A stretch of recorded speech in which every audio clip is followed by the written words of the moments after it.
Yan. Sige lang.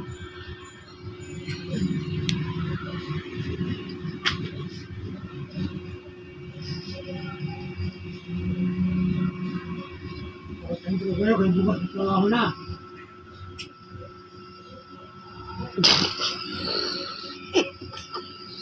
Ay, talaga ito, mamo.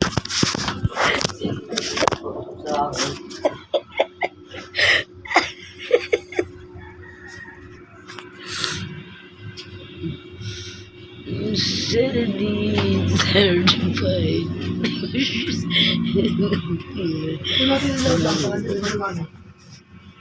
Ayan, tsura mo, pag ikay laseng, magdamag ba naman mag-inom?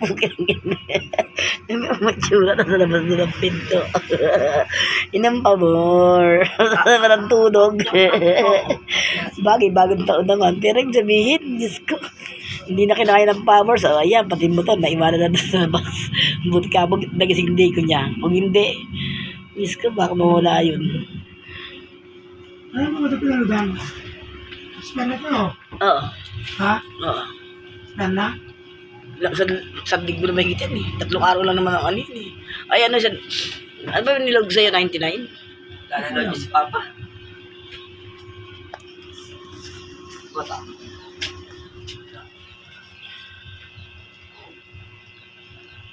Yan, sarap.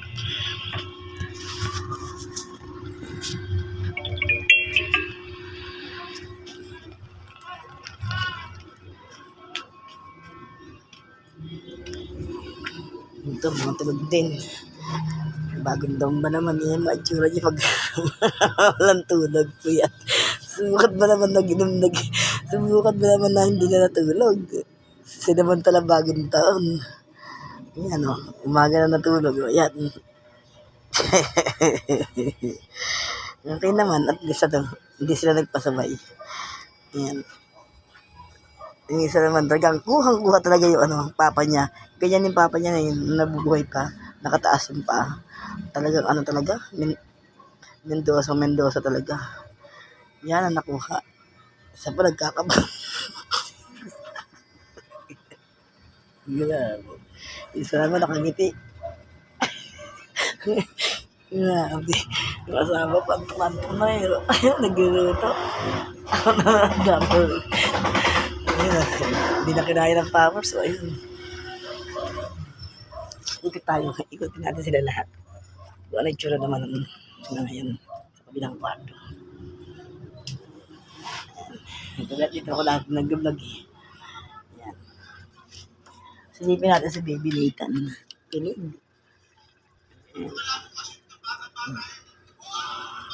Baby Nathan.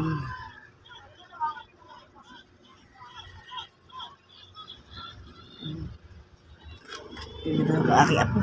Labang ko yung mga lapin. Kasi wala na akong labahin. Kasi inagad ko na yung paglalaba yan. Anong labahin? Yung mga damit na puti, binabad ko lang. Ayan, para bukas ko na tutuloy sa bulan yan. Ay, sampahin. Klase lang yung klase. Dito ako nagbablog eh. Pagka yan, nakapasok na sila lahat. Pasok naman sa dapat. Tapos kanya-kanya may trabaho naman na lahat. Yan, nag-vlog ako dyan. Yan, nakabit ko ilaw sa asawa ko. Yan, kami sa salas. Yan, tayo sa pansit namin. Diyan mo binakain lahat. May listik ka. Yan, kanin namin. Ito na. Yan. Pwede ko natulog.